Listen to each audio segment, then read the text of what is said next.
मानसवन्दित सुन्दरी माधवी चन्द्रसहोदरी हेममये मुनिगणवन्दित मोक्षप्रदायिनी मञ्जुलभाषिणी वेदनुते पङ्कजवासिनी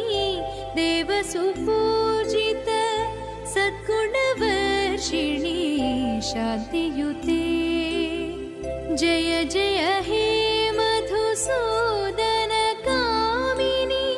आदिलक्ष्मी सदा पालय माम्। ऐ कलिकल्मष नाशरि कामिनी वैदिकरूपिणी वेदमये क्षीरसमुद्भव मङ्गलरूपिणी मन्त्रनिवासिनी मन्त्रनुते मङ्गलदायिनी अम्बुजवासिनी देवगणाश्रित पादयुते जय जय